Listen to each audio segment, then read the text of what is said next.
مساء الخير أيها الإخوة.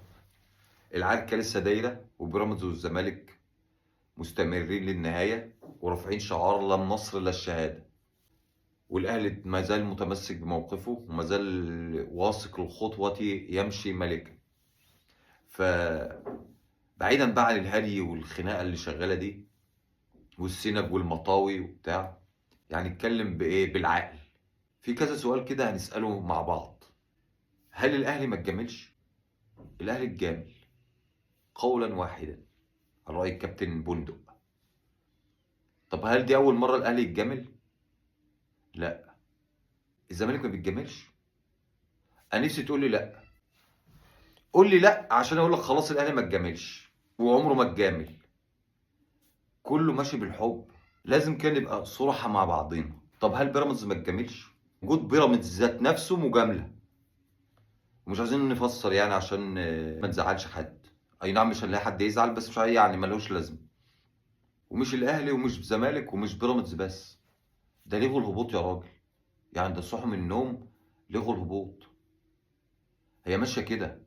فموضوع المجاملات هو طابع الدوري. مش أول مرة الأهلي يتجامل والزمالك يتجامل قبل كده والأندية كلها بتتجامل والدنيا ماشية بالحب يعني. فما تاخدش الموضوع على صدرك قوي وتحسسني إن أنت عايش في المدينة الفاضلة. هتيجي بقى واحد فزلوكة يقول لك بس احنا ما بنتجاملش زي الأهلي. خلاص يبقى الأهلي ما بيتجاملش زيك. الكبيرة زي الصغيرة. معناها إن أنت ما بتتجاملش مع الأهلي إن أنت مش في قوة الأهلي. مشكلتك برضه. مبدأ المجاملة هو مبدأ موجود على الكل.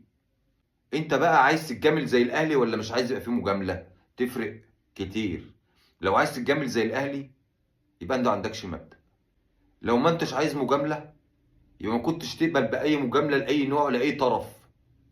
يعني زي ما قفشت على 3 بونت كنت المفروض تقفش على الهبوط. ما انت عامل فيها بقى حامي حمى الفضيلة وعامل فيها لجنة القيم دمرك صحي فجأة. فاذا كانوا خصموا من الاهلي 3 بونت وانت عملت الدوشه دي كلها عشان خاطر انت بتدافع عن المبدأ، فكان الاولى بالاولى برضو تقفش لما لغوا الهبوط، لان كده برضو ما هو ده لائحه. ما هو الهبوط ده بناء على لائحه وهم كده دغدغوا اللائحه دشملوا اللائحه. العركه دي بقى الزمالك متضامن فيها مع بيراميدز. الزمالك ما عادش ليه لا ناقه ولا جمل ولا حتى ارنب في الخناقه دي.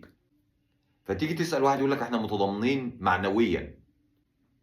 يعني ايه متضامن معنويا؟ هم طالعين عمره؟ هم مش طالعين عمره. انت تتضامن معنويا لما تنزل بوست على الفيسبوك، لما تنزل تويت على اكس كده ماشي اقول لي انت متضامن معنويا. انما تروح المحكمه وترفع قضيه وبتاع وتنصب صوان وتاخد عزا والميت مش بتاعك اصلا.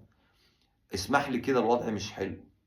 فانت ما معنى تضامنك مع نادي منافس ليك في قضيه انت ما عادش ليك فيها؟ انت لو فعلا بتدافع على المبدأ كنت عمرك ما ينفعش تروح تشتكي معاه في المحكمة. انت ممكن تعلن رفضك كراجل عندك مبدأ او كنادي عندك مبدأ، انما مش ممكن تروح ترفع قضية في المحكمة وانت مالكش اي مصلحة. طيب في سؤال اوجه من كده، ماذا لو حكمت الكاس لمصلحة الاهلي؟ هيكون موقفك ايه؟ هل كده معناه الاهلي ما بيتجملش؟ ما انت رحت للكاس، ولا في هناك في الكاس الاهلي ليه علاقات برضه. اخيرا بقى بس بدون زعل، مفيش حد خسر في الخناقه دي قد الزمالك. يعني الخناقه دي طلعت منها سليم؟ لا، انت اكتر حد خسرت.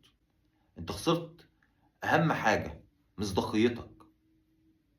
احنا عمالين نتكلم في الخناقه ومش بنتكلم في السبب. سبب الخناقه ان الاهلي كان مصر على لعب الماتش ده بحكام اجانب، وانت كنت مصر انت تلعب الماتش ده بحكام مصريين. ايا كان بقى اللي انت هتقوله فانت بتقوله لانك زملكاوي. انما اللي بره ما يعرفش. اللي بره الموضوع بيسمع السبب. الاهلي ورط نفسه في المشكله دي ليه؟ هو في غنى عنها ان الاهلي كان مصر ومستميت ان الماتش ده مش هيتلعب الا بحكام اجانب، وانت موتت نفسك ان الماتش ده يتلعب بحكام مصريين. ففين المصداقيه وانت طول عمرك بتشتكي من الحكام؟ وباي عين هتيجي بعد كده تشتكي من الحكام؟ مهما تقول انت اقعد بقى قول من هنا السنه الجايه. انت طول عمرك بتشتكي وبتقول إن الحكام بيجاملوا الأهلي، ولو إحنا بنخسر بطولاتنا بسبب التحكيم، كل الكلام اللي إحنا عارفينه ده. ليه أصرّيت تلعب الماتش بحكام مصريين؟ مش بس كده، أنت مُصِر تستمر في الخسارة، ده أنت كمان اخترت تكون مجرد تابع لنادي تاني، وده حاجة ما تليقش بيك كنادي كبير. يعني ما تليقش أبدًا بالزمالك إن هو يحوّل نفسه لمجرد نادي تابع وبيتخانق لحد، وبيخدم مصالح نادي تاني. ما اكتفاش حتى بمساندته معنويًا، لأ، ده بيقول أنا باسانده معنويًا، هو بيتحرك معاه، وبيتضامن معاه في كل شيء. حتى اجتماعات الرابطة الاتنين رفضوا يروحوها. حتى تأجيل ماتش الكاس وافق يأجل ماتش الكاس ضد مصلحته. نادي الزمالك اللي هو المنافس الأول للأهلي والقطب الثاني في الكورة مع الأهلي، يوافق إنه يبقى مجرد نادي تابع. بيراميدز هو اللي بيتنافس على الدوري مع الأهلي بقاله كام سنة. الأهلي لم يضر من وجود بيراميدز، هو عكنن على الأهلي. إنما اللي اتضر منه فعلًا هو الزمالك. التحالف المعلن والغير معلن اللي بينك وبين بيراميدز ده، إزاي أنا بعد كده كنادي أهلي أو أي نادي هاصدق إن في منافسة شريفة وما فيش تحيُّز، إذا كان أنت بتتخانق لبيراميدز، وإذا كان إن في اتفاقات بينك وبين بيراميدز علنًا وفي الكواليس. الأهلي هيطلع احتمال كبير ياخد الدوري، واحتمال كبير يكسب الخناقة. أخطأ وخسر كتير بسبب الخطأ ده، كفاية التشنيع اللي عليه والشوشرة اللي حوالين الموضوع. وبيراميدز استفاد طبعًا حتى بروباجندا، وحتى إثبات وجود، وحتى لو طلع بشو من الخناقة. إنما أنت خسرت كل شيء. خسرت مكانتك كقطب تاني ما عادش موجودة، ولازم تبقى واقعي. خسرت مصداقيتك. ده مناقشة ممكن تكون صح وممكن تكون غلط، بدون خناق وبدون تجاوز. وليلكوا زي الفل.